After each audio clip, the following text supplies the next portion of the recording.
So, welcome to our podcast on African records, and it's a wonderful thing that we have come together as Africans. And one of the interesting thing about being here is that we are not just writing; we are also telling the stories with our own mouth. And before now, we always say that Africans, if you want to hide anything from an African, put it in writing. But I think we are, with the help of African Records, we are moving to pass that stage where we say you hide anything from the African man. And that is one of the beautiful thing about African Record, the opportunity and the enlightenment that they have brought.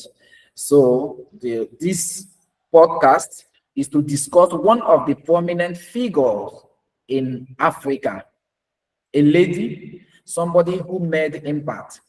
And before we go on to that, let's introduce ourselves. I am Goswe Omeufere, a reverend. I am a Presbyterian minister and also a researcher.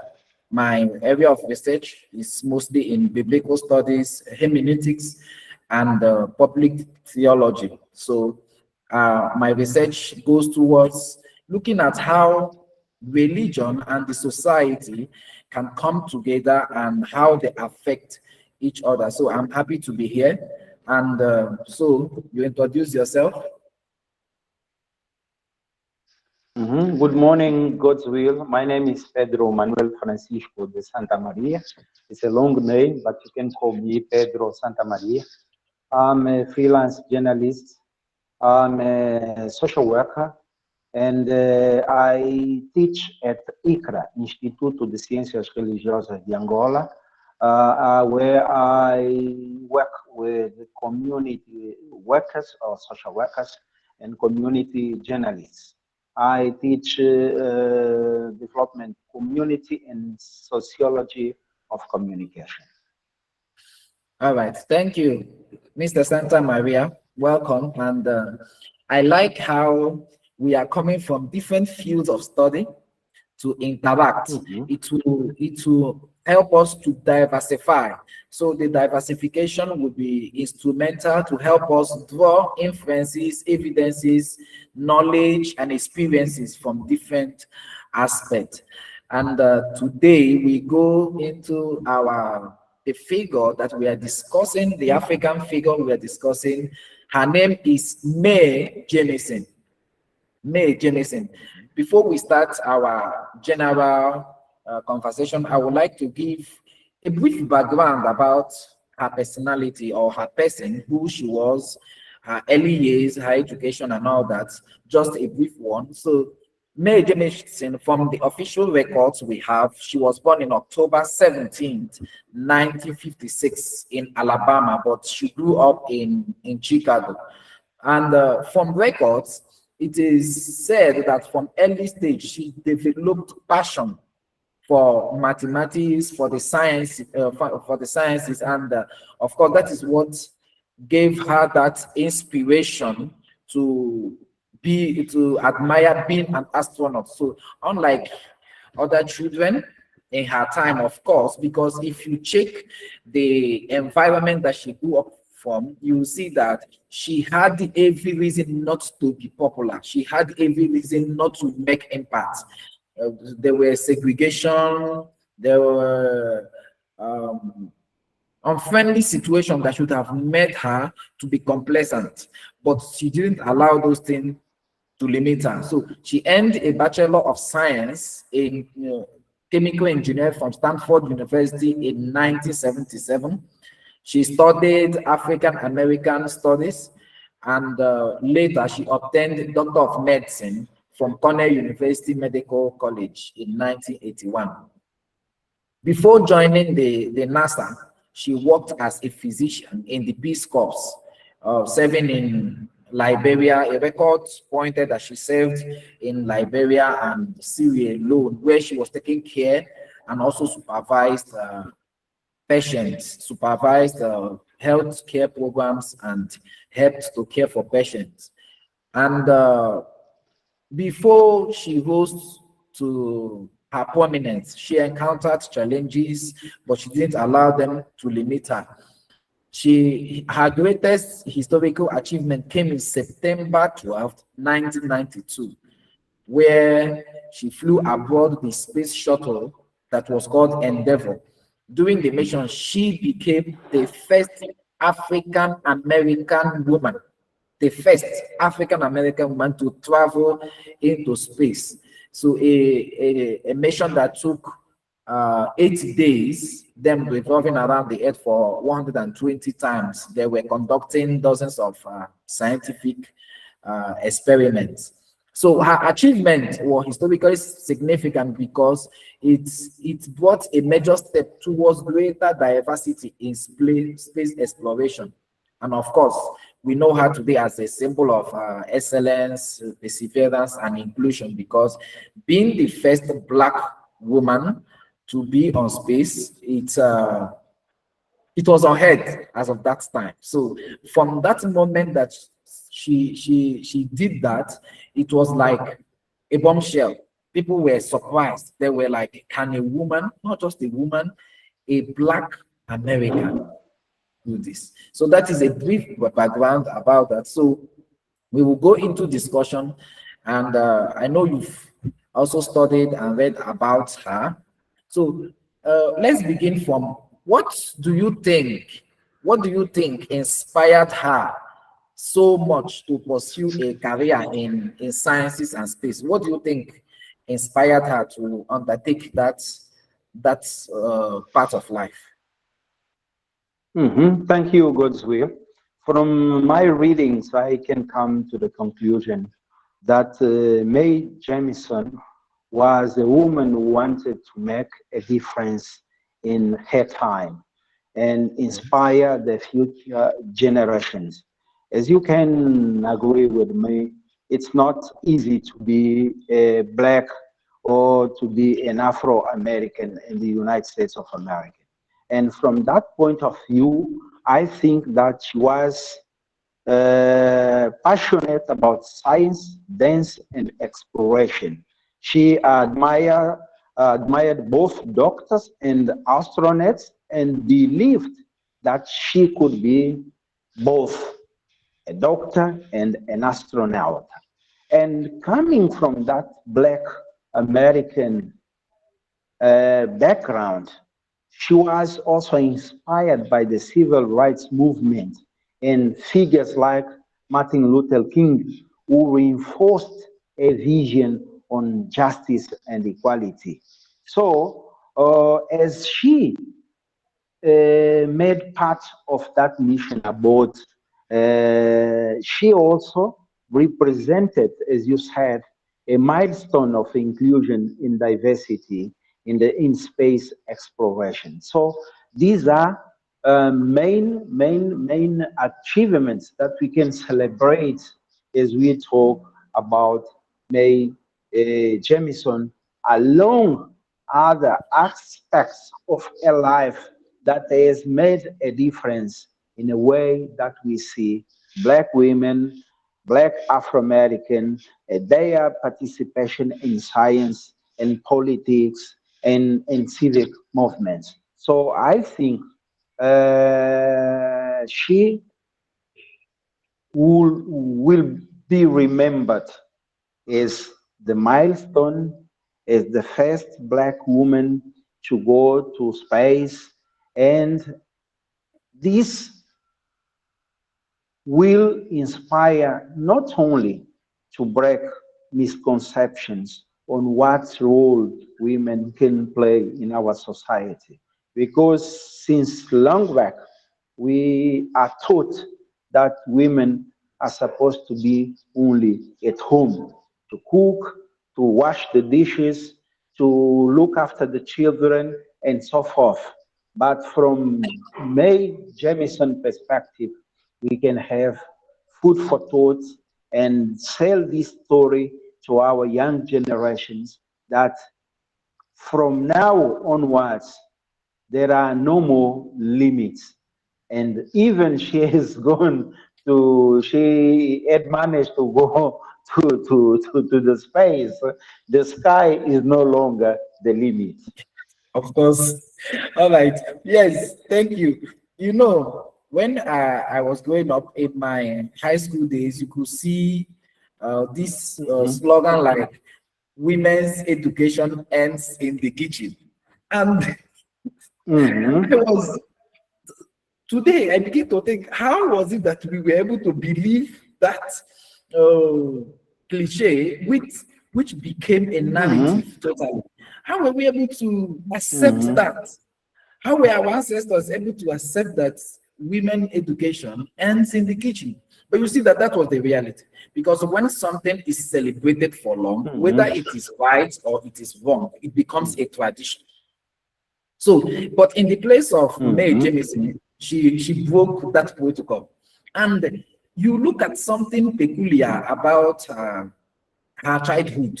She was exposed to um, educative programs, television. In fact, in one of the biography that I read about her, it spoke Mhm. about how that her interest outside her having interest in biology, in mathematics, one of the major cornerstone to her aspiring to be an astronaut was what they called Apollo mission, moon mission that she was watching. It was a program, people who went to the moon, so Mhm. she watched it, but she realized something different about those people. Nobody was black.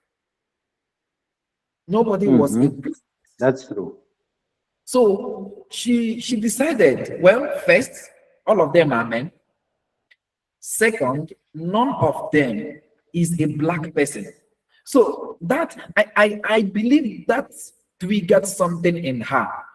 And this, you know, history has a way of teaching us how to live better or how to inculcate good morals. And when I was reading it, I Mhm. was like, if today our parents can, don't parents think that good TV shows can actually ignite something good in their children? Because if merely watching Apollo moon mission on television and Mae Jemison was able to conclude, no, there is something I am seeing here. I should have a place among these people, not just because of their color, but because I'm also a woman. Mhm. Parents should take care and make sure that whatsoever that their children take, whatever their children look at, whether a TV station or all these cartoons, whatsoever, should be educative. We don't know how far this thing can go helping us or helping our children or helping our future tomorrow. In the place of May, she demonstrated something peculiar. And it is that there is more to gain from anything that we do as far as it is educative. So that is good. And one other Mhm. aspect I would also want us to look at is welcome, Mr. Biola. We've been waiting for you. Oh, he's off again. So another aspect Mhm. we will look at is what challenges did she face? What are the challenges she faced in her course Mhm. of in her uprising? What are the challenges that you think that she must have faced? Mhm. I think that before I go straight to your point, we also must to underline that there is a say in our societies that no pain, no gain.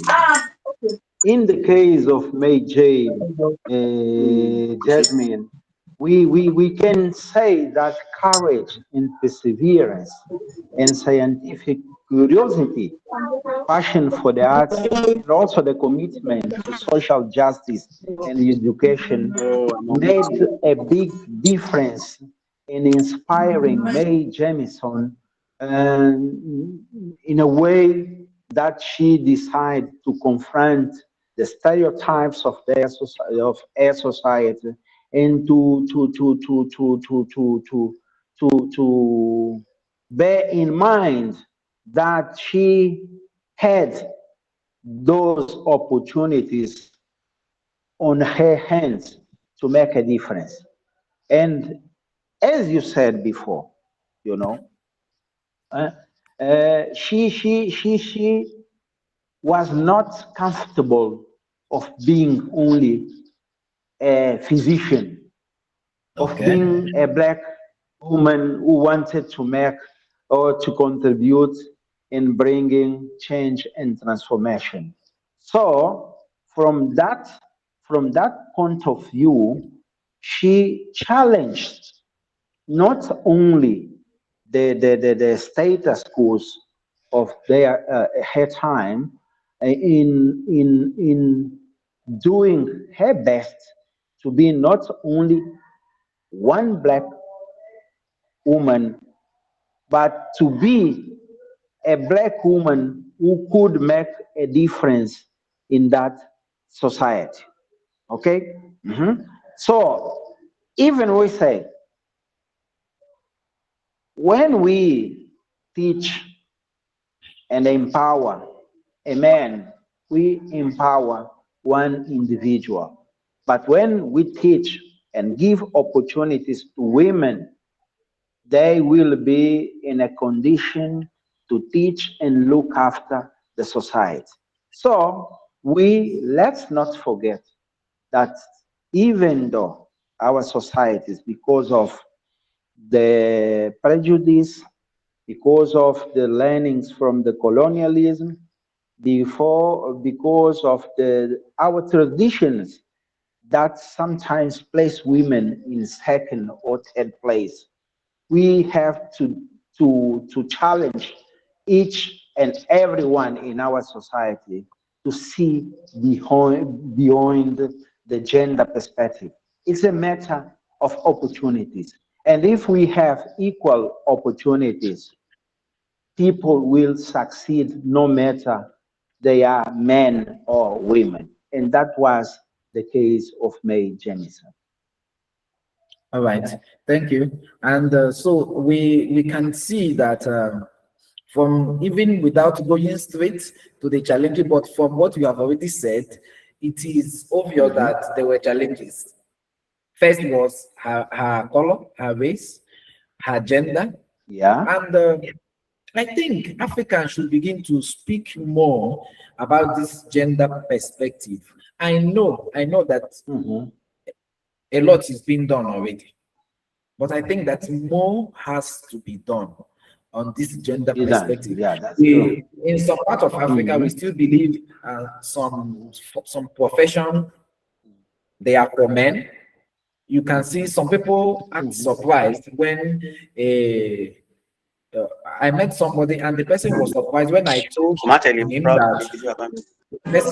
one of the professors I have, one of the best professors I can see of mathematics, professor of mathematics, is a reverend sister of the Catholic faith, a lady, and he was like, "The woman, professor of mathematics, who give am brain? Who give am brain is just like saying, who gave you brain? Give am brain to be a professor of mathematics." So you see that gender perspective is affecting how we perceive people or what they can do, and that leads to us limiting them. I know that in place of may have also happened. And you look at one of the records that I got, said that he was 16 years when she entered Stanford. Mr. Dola, please help us control your audio, please. So one of the reports said that Mae Jemison was 16 years when she entered Stanford University. That was a very tender age. Tender.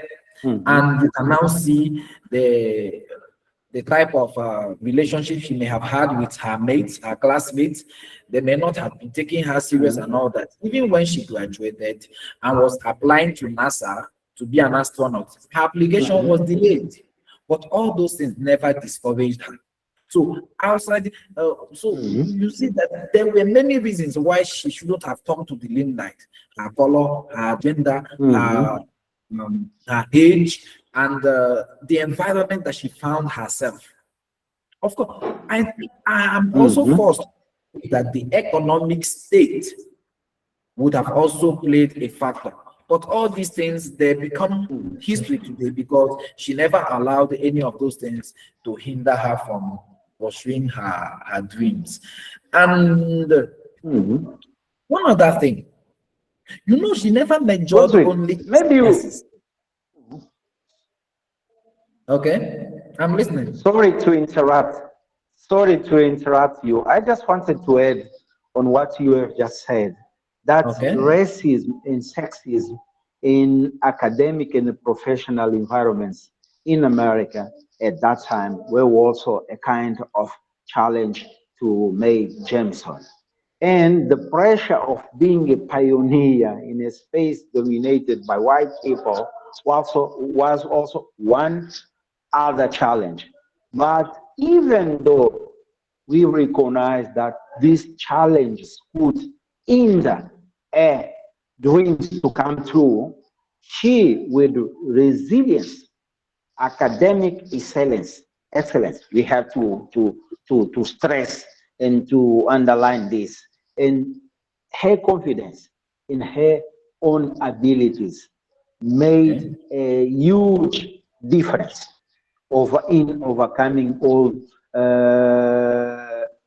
challenge in our society. Thank you. And what I was trying to say is, you see, this lady had this multidisciplinary mindset. She was not just scientifically inclined. Even some of the courses that she studied was in the humanities. She did a study of African American history. Some of the things so it was not like I am only wired to the sciences. This woman was exceptional, I'm telling you. It's not that she was just wired to do sciences alone, but she was able to measure in other aspects. No limitation. She studied here, no barrier like okay, I can only do sciences. This is somebody who was multidisciplinary, and I also think that is what we should encourage in Africa. I went to the theological seminary. I have my bachelor's in divinity, in theology and religious studies. My master's is also in theology and religious studies. I majored in biblical studies. But you see, when I do research, my research area cuts across theology and religious studies. I do research in ethics. And sometimes when somebody see my research work, like the recent one I published, which was in philosophy, somebody was like, I thought you did theology. What are you doing in bioethics? I said, no, these areas are overlap, because whatever that affects one area of the society affects the other.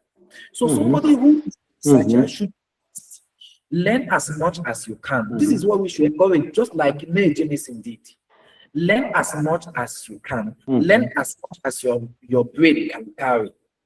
Go out of your comfort zone. Think outside the box. Able to allow yourself to be challenged in other areas or other fields. And if it means that you should go and read about them, then go ahead. Our children, we shouldn't allow people to be limited to what they can do or what they cannot do. As far as they have that seal, we should allow them. It is like when we were in secondary school, you see somebody who majored very well in the sciences, biology, chemistry, physics, and the person is good at argumentative essay. whenever we go for debate, most of the people who are even going for the debate are people who are doing science, it's not even the art. But the stereotype is that it's only those that did literature in English, they are the ones that will be good in arguments, like doing debates and all that. But no, I have, okay, let's digress a bit to somebody like Adichie Chimamanda from Nigeria, the popular playwright. She has volume on literature. In fact, her works are used everywhere in Africa and outside Africa. Did she study arts? Yes, later in life. But her first field was health sciences. But later in science, she had to digress to where she thought she would do better, and she did. Okay, also look like somebody like Ngozi Okonjo-Iweala. These are people that they went outside what people were saying they should do, or what people felt they could be sandwiched in between that course, but they have to move outside it. That is what we should encourage, just like May Jameson did. And when we do that, you see that people will be more confident in taking up challenges. Africa, times we are afraid of taking up challenges. That's one of the problems of Africans. We are afraid. We don't want to go out of. And when there is a change, the first thing we do is to attack it. We attack the change. But and it's affecting that's us. true. And I think from what you said, we can take one or two lessons for students and young professionals across the Africa continent. Do not limit dreams because of barriers imposed by our societies.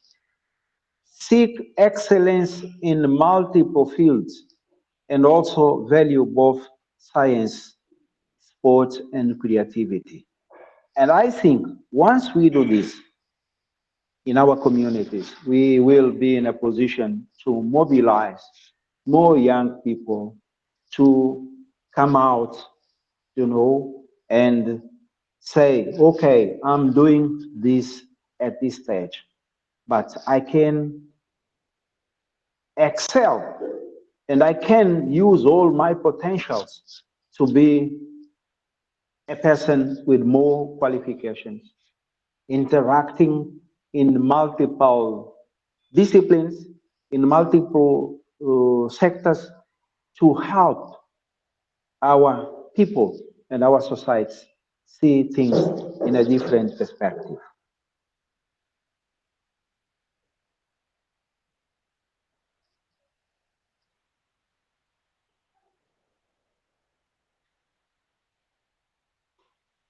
Hello?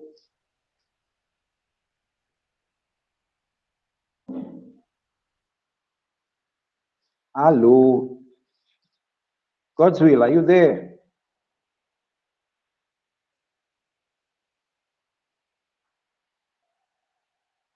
God's will.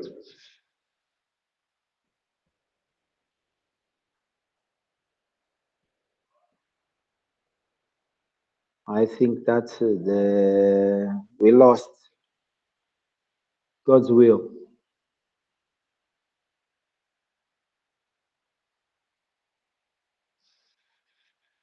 Okay, our friends, today we are discussing May Jemison contribution to young professionals and to other professionals in Africa. Contribution in a way that she proved that it's possible to be a physician, an engineer, a dancer, an astronaut, or so forth. She provided that identity and origin do not define the reach of our dreams. We can fulfill our dreams if we believe that no matter what kind of barriers we face in our community, in our families, in our societies, with resilience, with courage, we can overcome. Our dreams can come true with self-determination, with the solidarity of other people who have done the same journey in order to upgrade their potential to contribute for a better world, for a better country, for a better continent.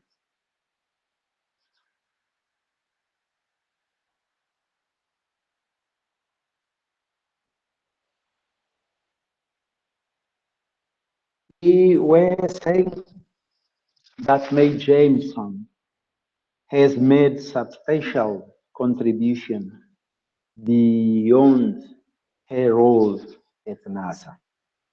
She founded companies focused on technology and education.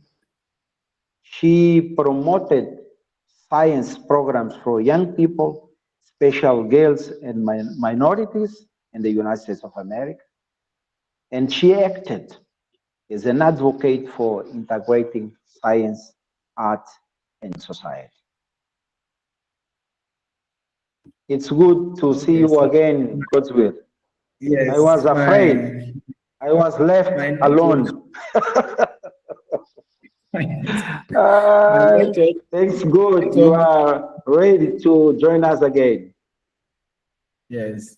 Sorry, my network came with its wahala. That's the problem with our technology. So, what were you talking about?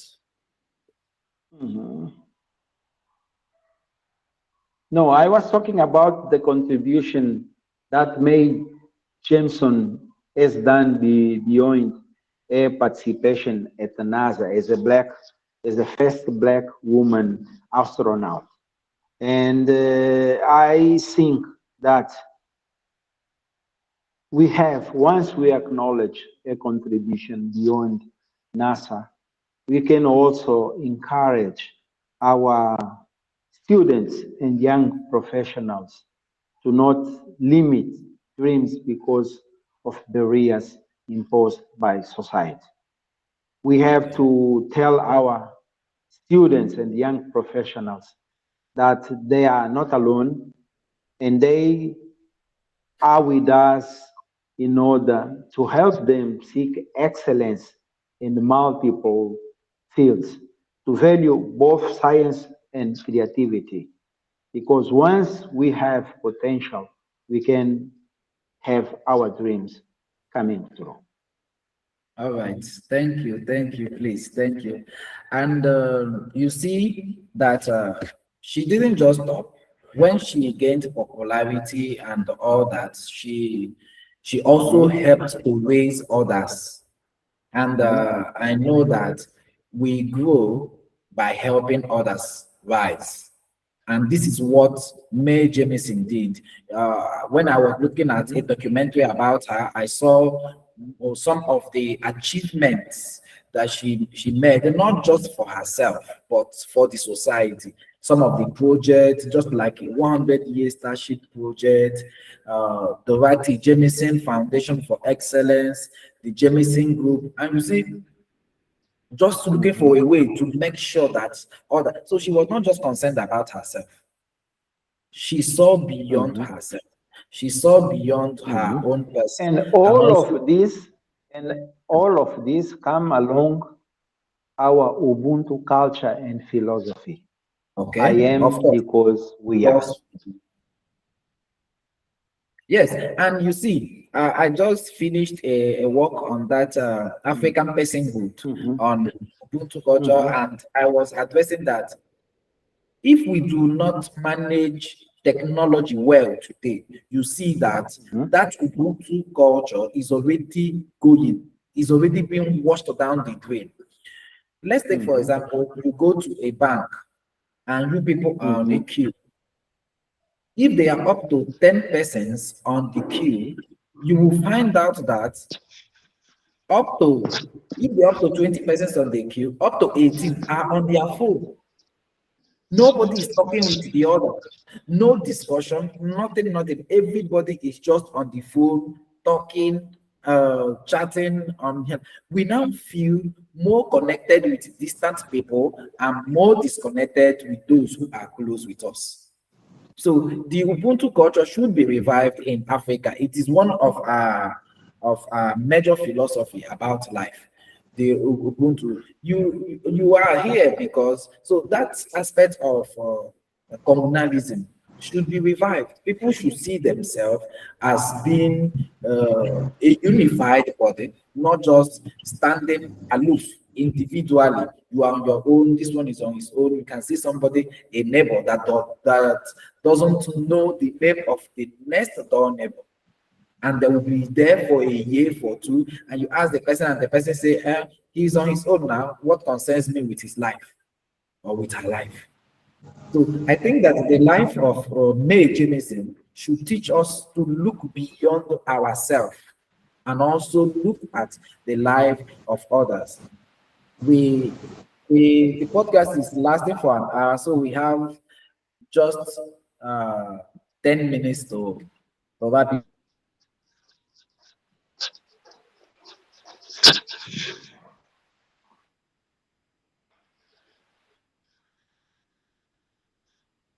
Problems with up. connection, my We brother. have 10 minutes to wrap it up. Looking at her qualities, Mhm. what do you think we can learn from her? Tell me, what do you think? Can you come again? I didn't get your question. Okay, I said you are hearing me now. See, yes. Okay, so the question is, there is much. There are many things we can learn from Mae Jemison. Mhm. What Mhm. from her life? What can we say is a value that she has left for us? A value that she has Mhm. left that can help us. Mhm. I think the greatest lessons that we can take from Mae Jemson's life is the courage to dream big and act with determination. Okay. Mae Jemson reminds us that the impossible is only a limit that has not yet been challenged. All right. So we still have a dream, as Martin Luther King said. So let's think big, let's dream big, and let's go after whatever projects, whatever dreams we do have in our lives, no matter what. Yeah. Then I will bring in, there is one quality that you mentioned earlier during the course of our discussion, intellectual curiosity. Wonderful. Intellectual curiosity. Mhm. Thing that is Curiosity, like yeah. people should be curious to learn. I think that is one of the things that I think we can, a great value that she left for us, and our generation should try to imbibe. That is a virtue. We should be curious to learn. We shouldn't be limited to one aspect of life. Go out your way, read as much as you can, attend conferences as much as you can. You come to Africa, you see that maybe somebody, most of the people become doctorate degree holders. They think that they have known everything in that their field. They no longer go for conferences, they no longer go for seminars, they no longer publish unless the person wants to be a professor. And you see the person is only publishing because he wants to be a professor or she wants to be a professor. Intellectual curiosity should make you to keep learning, to be a lifelong learner. You keep learning because you know when I publish articles, Even as I'm not a lecturer in any secular institution, I publish, I write, put in my money, publish articles. If you go to my LinkedIn account, my book, my works are there, and we should be able, not because I want to show that I know more, but people should be enlightened. Because the first step towards progress is to get rid of ignorance first. You have to get rid of it because you start talking of development or progress. Else, even if when you have gotten that progress, you will not have the necessary knowledge to sustain the progress or to sustain the development. So the place of knowledge is a valuable asset. We shouldn't be limited. So the life of Mae Jemison is a great one. A lady who never allowed herself to be stopped in a bus, a lady who never allowed any of the challenges around her to limit her from being who she desired to be. Just unlike other children, they will just admire something, aspire to, but they will finally not. She admired, she aspired, and she gave in herself. There is nothing that she would have achieved without discipline. In that context that she found herself, she must have been disciplined. She read, she did all her best to make sure that she got what she wanted in life. And that is a great lesson for us. I am happy for your joining today. And African Record, we are also happy for giving us the opportunity to discuss matters like this, because I was discussing with one of my friends. I told him, see, African Records is a great avenue for us to air our view, Africans telling their stories by themselves. And in one of the flyers that I sent, and the caption I put there, I said, how will you feel if you don't have to worry about the authenticity of the stories you are reading about Africa? An African Record is one of those places where you don't have to worry, because the stories are written by Africans, they are told by Africans, the stories concern Africans. So we don't need to be worried. And I'm grateful to the leadership and to all the facilitators for giving us this platform to meet and to discuss. It's unfortunate that some of us were not able to join because of network issue and all that, but we are happy we were able to meet. I thank you for joining. It was just for an hour to discuss on Mae Jemison, a woman that showed that no dream, that nothing could stop her from fulfilling her dream in life. Thank you, thank you, thank you, Thank you, sir. thank you. We hope to join you some other time. All right, all right, thank you. Greet Angola people. Okay, I will. All right, thank you.